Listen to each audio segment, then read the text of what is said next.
Découvrez un extrait exclusif de ce livre audio et profitez d'un essai gratuit sur Audible via le lien dans la description.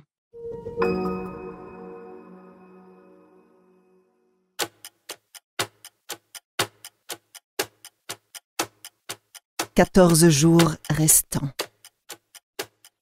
Niklas mastiquait lentement tout en observant sa famille de l'autre côté de la table.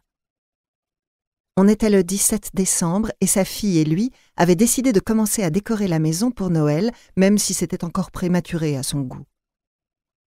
Des lutins de Noël en porcelaine blanche ornaient la table et la pièce baignait dans la lumière douce d'une guirlande électrique. Étant tous deux tombés d'accord pour dire que le sapin avait peu de chances de survivre jusqu'à Noël s'il le rentrait dès maintenant dans la maison, ils avaient suspendu la guirlande à la lampe éteinte au-dessus de la table. Sa fille portait un tricot avec des diodes clignotantes rouges et vertes et lui-même avait mis une cravate rouge en l'honneur de ce dîner. Son costume était bien sûr gris cendré comme d'habitude, il ne faut pas exagérer. Il porta une nouvelle fois la fourchette à sa bouche. Un bout d'ananas confit au gingembre, piment et miel. Personnellement, il ne trouvait pas que les fruits aient leur place dans un plat de résistance, mais sa fille adorait l'ananas. Elle le préférerait sans doute au beefsteak. Tant mieux, il y aurait d'autant plus de viande pour lui. Ces deux convives étaient absorbés par le contenu de leur assiette et n'avaient pas l'air de remarquer ses regards scrutateurs. Heureusement. Il faisait sans doute une drôle de tête, mais il n'y pouvait rien. Il ne trouvait pas de mots plus adéquats que satisfaction pour décrire ce qu'il ressentait. C'était un sentiment tout neuf, même si en fin de compte, il n'avait pas fallu tant d'efforts pour le faire naître. Cela n'était pas dû à sa carrière, pourtant brillante, ni à l'appartement sur l'Innegatan dans le quartier d'Östermalm, même s'il aimait beaucoup le logement dont sa fille et lui bénéficiaient. Non. Tout ce qu'il avait fallu, c'était eux trois, rassemblés autour de la même table.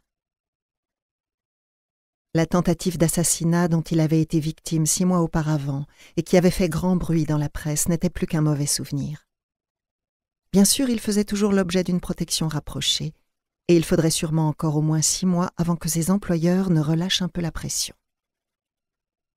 Mais il avait l'habitude de ces gardes du corps depuis si longtemps qu'il avait fini par les considérer comme des membres de la famille. Sa famille.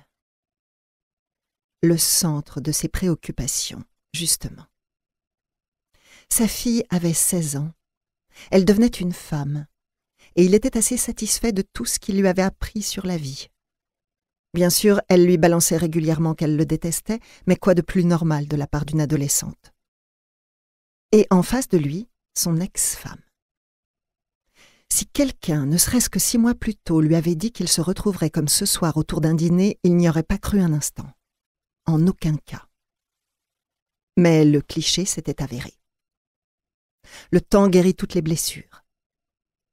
Les voilà, famille moderne, à déguster des plats de Noël en avance. Sans se haïr. Il s'était même offert des cadeaux. Il en eut la gorge serrée et tourna le regard vers la fenêtre pour que les autres ne voient pas ses yeux embués.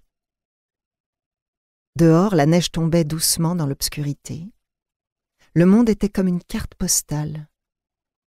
Sa vie aussi en ce moment précis. Pour la première fois depuis des années, aucune tension dans ses épaules.